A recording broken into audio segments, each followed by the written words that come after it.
खुलुमबाय गिबियावनो नोंथांमोनखौ आंनि YouTube चेनेल सोरजिदा क्रिएटिभिटियाव बरायनानै लाग्रोनाय जालायबाय। जोङो दिनै मोनसे साख्रिनि आपडेट लानानै फैलायबाय एबा साख्रिनि इन्टारभिउनि सोमोन्दै जों दिनै सावरायनो आवगायबोलायबाय। जोङो दायो सावरायगोन DRDO निफ्राय ओंखारनानै फैनाय जानाखि नैबे सेन्ट्रेल प्रफेशनेल टेलेन्ट मैनेजमेंट एबा CEPTAM नि जानाखि साख्रि फैदों बे साख्रिनि सोमोन्दै जोङो सावरायगोन। बेयाव गासै 1061 था भेकेन्सि दं एबा 1061 बेयाव भेकेन्सि दं एबा पस्ट दङ। बेनि सोमोन्दै जों सावरायगोन। बेयाव मा क्वालिफिकेशन नांगौ आरो बेनि अनलाइन स्टार्टआ माब्ला जाखो आरो माब्लासिम जागोन एबा बेनि क्वालिफिकेशनफोरा माब्रै एप्लाइ खालामनांगौ बेखौ जोङो सावरायनि।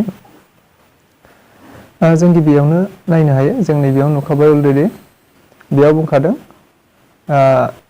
एलिजिबलनि बाथ्राया ओपनिं फर अनलाइन एप्लिकेशना नैबेयाव होखानाय दङ। 7 नभेम्बरनिफ्राय बियो अपेन जागोन एबा मैयानिफ्राय बियो अनलाइन एप्लाइ अलरेडि स्टार्ट जाबाय। दिनै आङो 8 तारिखआव एबा 9 अक्ट'आवसो खालामनाय जादों भिडिअखौ, नाथाय बियो मैयानिफ्रायनो एप्लाइआ स्टार्ट जाबाय। 7 नभेम्बरनिफ्रायनो स्टार्ट जाबाय। बेनि क्लजिं डेटआ नैबेयाव होखानाय दङ। क्लजिं डेटआबो दङ 7 डिसेम्बरसिम क्लजिं डेट एबा बेयाव मा होनदों closing date for submission of application closing date एबा अनलाइननि जोबथा साना बे। टायार 1 नि एग्जामखौ नैबेयाव बेबायदि होनाय जायाखै। DRDO नि अफिसियेल वेबसाइटआव बेखौ आपल'ड खालामनाय जागोन होननानै बुंदों। जों नायनि गाहायाव बेनि थाखाय बे साख्रिनि थाखाय एबा DRDO नि नैबे साख्रिनि थाखाय जोंहा मा क्वालिफिकेशन नांगौ बेफोरखौ जों सावरायनि एबा नायनो हायो एसे। नैबेयाव रोखा होनाय दंखायो, जोङो एसे नायबानो नुगोन। गोबां रोखोमनि पस्ट दङ बेयाव। नैबेयाव पस्ट 1 नैबे पस्ट कड, बियो पस्ट कड। ओमफ्राय नैबे पस्ट नेम ट्रेन्सलेसन अफिसारनि थाखाय जोंनो क्वालिफिकेशना मा नांगौ। Teacher masters degree of recognised university in English Hindi with English and Hindi compulsory elective subject at the degree level. Degree लेवलाव एबा मास्टार डिग्रीयाव नोङो इंलिश थानाय जानांगोन एबा मा होनदों डिग्री लेवलाव नोंहा इंलिश आरो हिंदीया मोनसे नङा मोनसे इलेक्टिव सब्जेक्ट थानाय जानांगोन। बेनि अनगायैबो master degree of recognised university in subject Hindi medium as the Hindi medium instruction जानांगोन मास्टार डिग्रीयाव। बेनिफ्राय गोबां रोखोमनि दङ बेबायदिनो। आरो बेनि नेक्स्टखौ जों नायनो हायो। नैबेयाव स्टेन'ग्राफार ग्रेड 1 नि दं, इंलिश टाइपिं दं। बेयाव bachelor degree of recognised university bachelor degree दं होननानै बुंदों। दैट मिन्स ग्रेजुवेट जाबानो जागोन। बेनि नेक्स्टआव जोङो नायनो हायो। नैबेयाव स्टेन'ग्राफार ग्रेड 2 नि बाथ्रा दं। बेयो इंलिश टाइपिंनि क्लास 12 पास जानाय जानांगौ फ्रम रिकगनाइज्ड बर्डनिफ्राय। क्लास 12 पास जानाय जानांगौ। बेनिफ्राय स्किल टेस्ट जोङो होनांगोन। नैबेयाव दंखायो स्किल टेस्टनि बाथ्रा दंखायो। बेनि अनगायै गाहायाव थांनि जोङो गोबां रोखोमनि पस्ट दङ। गोबां रोखोमनि पे लेभेल आलदा बेयाव पस्टखौ आलदा होनाय जादों। नैबेयाव एडमिनिस्ट्रेटिभ एसिस्टेन्ट ए इंलिश टाइपिंनि थाखाय मा दङ बेयाव क्वालिफिकेशना 12 पास जानांगोन आरो 12 पास अर equivalent from recognised board or university. जिखुनु जोङो 12 पास जानांगोन। बेनि थाखाय जोङो स्किल टेस्ट होनांगोन। कम्पिउटार टाइपिं जानांगोन नोङो। कम्पिउटार एबा हिंदी इंलिश टाइपिं जोङो होनांगोन। बेनि उनाव नेक्स्ट पस्टआव मा दङ एडमिनिस्ट्रेटिभ एसिस्टेन्ट ए, बेबो एसिस्टेन्ट ए नि एडमिनिस्ट्रेटिभ एसिस्टेन्ट ए नि बेयो हिंदी टाइपिं जानांगोन। क्लास 12 पास जानाय जानांगोन बेबो। ओमफ्राय बेयाव जोङो हिन्दीयाव स्किल टेस्ट होनांगोन एबा टाइपिं टेस्ट जों होनांगोन। बेनि उनाव जोंहा दङ स्ट'र एसिस्टेन्ट दङ इंलिश टाइपिं बेबो। स्ट'र एसिस्टेन्टनि थाखाय जोंहा मा क्वालिफिकेशन नांगौ होननानै बुङोब्ला 12 पास जोंनो नांगोन। बेनि उनाव स्किल टेस्ट नांगोन। इंलिश टाइपिंआव जोङो स्किल टेस्ट नांगोन। बेनि उनाव स्ट'र किपार आरो ग्रुप ए नि दंबावो बेयाव हिन्दीनि, बेबो क्लास 12 पास जानांगोन आरो हिन्दीयाव जोङो टाइपिं खालामनो रोंनाय जानांगोन एबा स्किल टेस्ट होनांगोन हिन्दीयाव।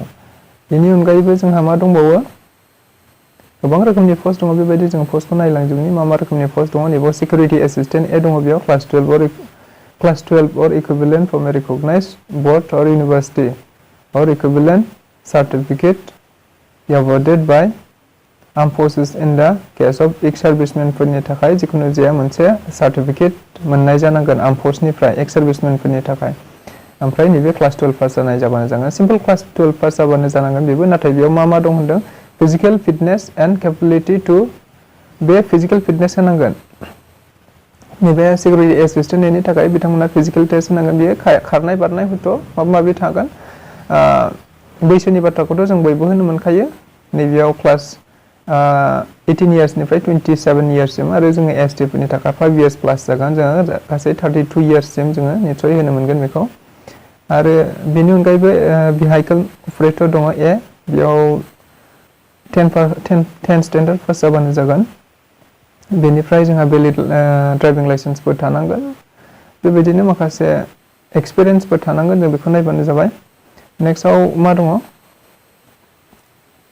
नेक्स्टआव नायनो हायो जोङो फायार इन्जिन ड्राइभार एबा जायनाखि अर खोमोरग्रा गारि बे गारिखौ सालायग्रा नांगोन जोंनो बेयाव पास इन 10 स्टेन्डार्ड क्लास 10 पास जानांगोन नाथाय बेयाव माखासे भेलिड ड्राइभिं लाइसेन्स थानांगोन आरो माखासे ट्राफिक माखासे नलेजफोर थानांगोन आरो फिजिकेल स्टेन्डार्ड बेफोरखौबो होनांगोन आरो जोंहा माखासे एक्सपिरियेन्सफोर थानांगोन नैबे फायार इन्जिन ड्राइभारफोरनि थाखाय आरो मोनसे दङ फायारमेन जायनाखि ड्राइभार इन्जिन नैबे इन्जिन ड्राइभारजों फायार इन्जिन ड्राइभारजों लोगोसे जायफोरा फायारमेन थांफायो एबा अर खोमोरग्रा जायफोर बिथांमोनबो दङ बेयाव secondary school certificate class 10 pass जानाय जानांगोन आरो क्लास 12 पास जानाय जानांगोन क्लास 12 आरो क्लास 10 बाबो जागोन फिजिकल टेस्ट होनांगोन बिथांमोनहा बैसोआ 18 to 27 इयार्स जानांगोन ग्रुप सिनि पस्ट बियो पस्ट डिटेल्सफोरखौ जों नायनो हायो बबे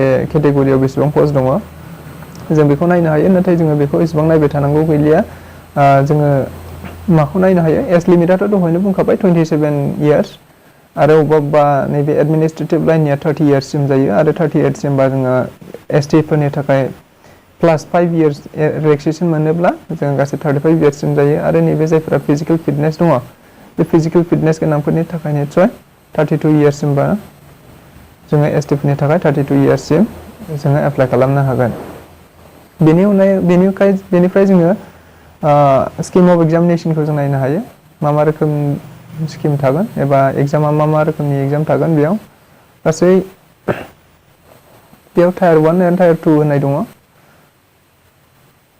एग्जामनि बाथ्रा बुङोबा नैबाव दङ सिबिटि टेस्ट दङ फार्स्टआव सिबिटि टेस्ट माने कम्पिउटार बेस्ड टेस्ट दङ कम्पिउटारजों जोङो होनांगोन प्रभिजनेल सिलेक्शननि थाखाय जोङो सिबिटि टेस्ट होनांगोन सिबिटि टेस्ट एबा कम्पिउटार बेस्ड टेस्ट होनांगोन जोङो माल्टिपल चइस पस्टनि माने बेयाव दङ माया सिबिटि टेस्ट होनांगोन देट मिन्स गासिबो सिबिटि होनांगोन ओमफ्राय कम्पिउटार बेस्ड टेस्ट होग्रोनांगोन जोङो देट मिन्स अनलाइन जोङो एग्जाम होनांगोन गासै बेयाव 40 कुइसन्स थागोन जेनेरेल हिन्दीनि थाखाय 40 कुइसन्स इन इंलिश जेनेरेल थाखाय जेनेरेल इंलिशआव 40 कुइसन हिन्दीआव 40 कुइसन ओमफ्राय 70 question on quantitative aptitude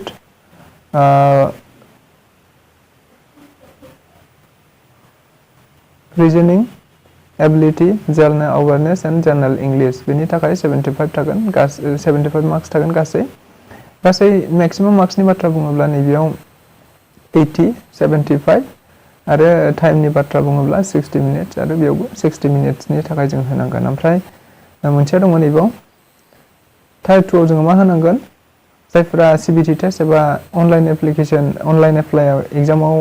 online एग्जामाव जोङो जायफोरा पास जाबाय एबा सिबिटि टेस्ट एबा टायार 1 आव जों जायफोरा पास जाबाय बिथांमोना नैबेखौ होनांगोन टायार 2 खौ होनांगोन जायफोरा स्किल टेस्ट होनांगोन सोरबा ओमफ्राय माखासेया फिजिकेल फिटनेस टेस्ट होनांगोन देट मिन्स माखासे एडमिनिस्ट्रेटिभ लाइननि दङ बिथांमोनहा फिजिकेल एडमिनिस्ट्रेटिभ लाइननिफ्राय स्किल टेस्ट होनांगोन जेरेखम हिन्दी टाइपिं इंलिश टाइपिं बेबायदि स्किल टेस्टखौ होनांगोन आरो जायफोरा फायारमेन दहायनो बुंखादों जायफोरा फायारमेन आरो जायफोरा सिकिउरिटी एसिस्टेन्ट बिथांमोनहा फिजिकेल फिटनेस होनांगोन एबा खारनाय बारनाय एबा फिजिकेल फिटनेस जानांगोन बिथांमोनहा नैबेयाव होखादों नै गासिबो all the post code except गासिबो फिजिकेल फिटनेस नङाबा स्किल टेस्ट होनांगोन नाथायबा नैबे पोस्ट कड 0301 नैबे पोस्ट बे मा पोस्ट दंमोन बे पोस्टआल' बेबायदि स्किल टेस्ट होनांनाय नङा जेबो टेस्ट होनांनाय नङा बिथांमोनहा मा होनांगोन नैबे डिसक्रिप्टिभ पेपार होनांगोन बिथांमोनहा स' बेबायदिनो जोङो एप्लाइ खालामनो थाखाय जायफोरा एलिजिबोल जाबाय बिथांमोना एप्लाइ खालामनो थाखाय जोङो DRDO-नि अफिसियेल वेबसाइटआव थांदो DRDO.gov.in अफिसियेल बे अफिसियेल वेबसाइटआव थांनानै नोंथांमोना एप्लाइ खालामहैबानो जाबाय स' गोजोननाय थाबाय आंनि भिडिअखौ सिगांनिफ्राय जोबजासिम नायनायनि थाखाय। आरो जुदि नोंथाङा बेबायदिनो गोदान भिडिअ मोनबाय थानो लुबैदोंब्ला आंनि भिडिअखौ आंनि इउटुब चेनेलखौ साबस्क्राइब खालामगोन होननानै आसा खालामनाय थाबाय। स' गोजोननाय थाबाय।